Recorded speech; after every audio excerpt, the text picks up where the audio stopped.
In 1943, the Allied forces faced a strategic dilemma. The campaign to liberate Europe was underway, but one of the most critical operations, the invasion of Sicily, posed a significant risk. The Axis powers, particularly Germany, had fortified Europe's southern coasts with troops and defenses, and any frontal assault could result in catastrophic casualties. Traditional intelligence had limits, and the Allies realized that brute force alone would not suffice. A bold and unconventional plan was required, one that could mislead the enemy at every level, manipulate their perception, and ultimately save lives. This realization led to the conception of Operation Mincemeat, an idea so audacious that even seasoned intelligence officers initially found it almost unbelievable. The essence of the plan was deceptively simple. Plant false documents on a dead body and allow it to accidentally fall into enemy hands so that German intelligence would be misled into believing false information. Yet the execution of this plan required meticulous planning, careful attention to detail, and an extraordinary blend of imagination and practicality. Every element had to be perfect, because even a single inconsistency could alert the Germans to the deception and render the mission a failure. The first step was to acquire a suitable corpse. British intelligence searched for a body that could plausibly pass as a Royal Marine officer who had drowned at sea.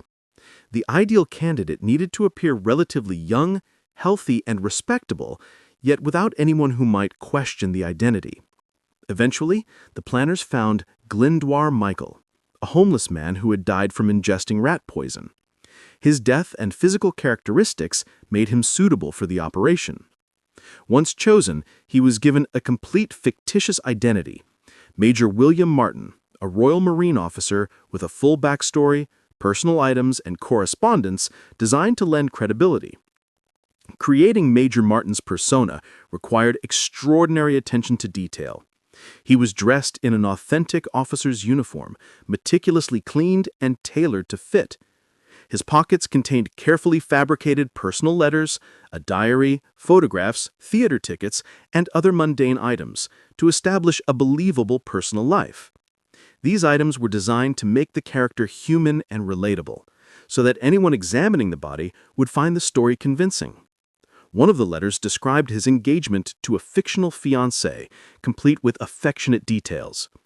The planners knew that such human touches, rather than mere military documents, would significantly enhance credibility.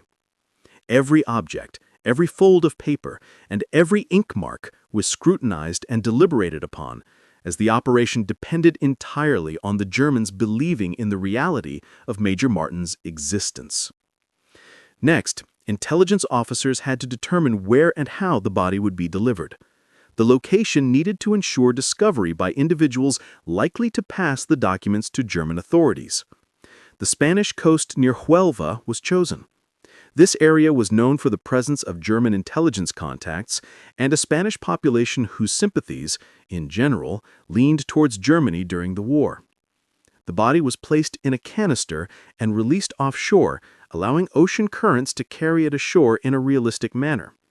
To simulate a drowning incident, the corpse's body had been treated to suggest prolonged exposure to seawater, and the positioning of limbs, clothing, and personal items was carefully arranged to reinforce the impression of an accident at sea. The intelligence team faced the challenge of ensuring that the documents would appear genuine and be found in the right sequence. The documents included top-secret information suggesting that the Allies planned to invade Greece and Sardinia instead of Sicily. Maps, letters, and official-looking memos were crafted with painstaking attention to detail. Officers debated every line, considered every possible German interpretation, and even anticipated potential countermeasures. The operation required not only creativity, but also deep understanding of German intelligence operations and psychology. How would the enemy respond to a drowned officer? Would they open the letters, study the maps, and believe the story without suspicion? These questions guided every decision in the preparation process. Finally, the day of execution arrived. Major Martin's body was released off the Spanish coast in the canister, and the Atlantic currents carried him to shore. Local Spanish fishermen discovered the body and notified the authorities. As anticipated, the corpse and documents were examined carefully. Soon, the information passed to German intelligence.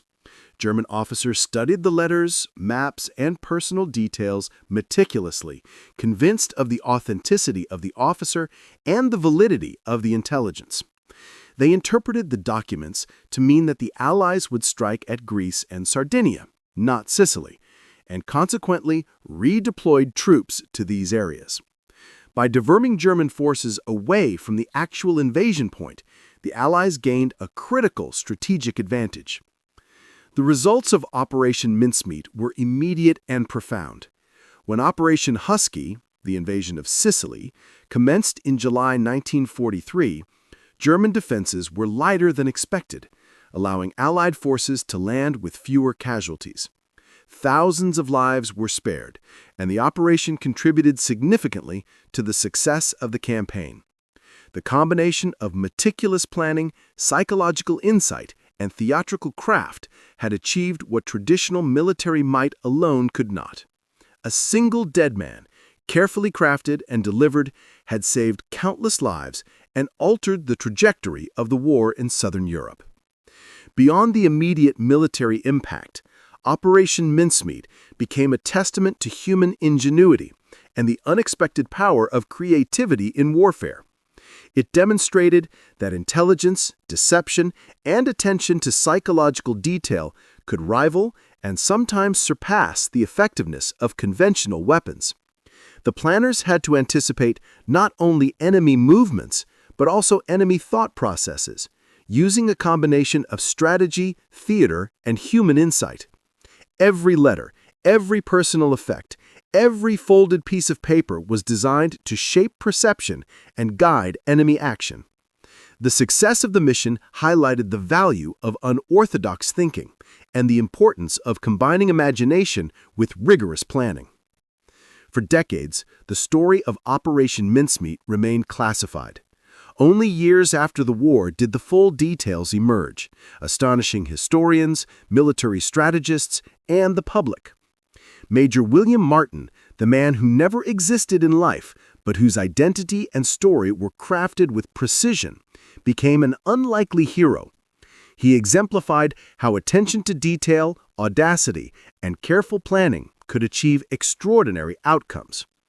The operation also influenced future military deception strategies, proving that psychology, creativity, and intelligence could play decisive roles in shaping events during wartime. In retrospect, Operation Mincemeat stands as one of World War II's most remarkable feats. It was audacious, ingenious, and, at first glance, almost absurd. Yet it worked flawlessly. It saved lives, misled a formidable enemy, and remains a striking example of how human creativity can transform the outcomes of conflict. The dead man, who became Major William Martin, reminds us that even in the darkest and most dangerous times, innovative thinking can change history.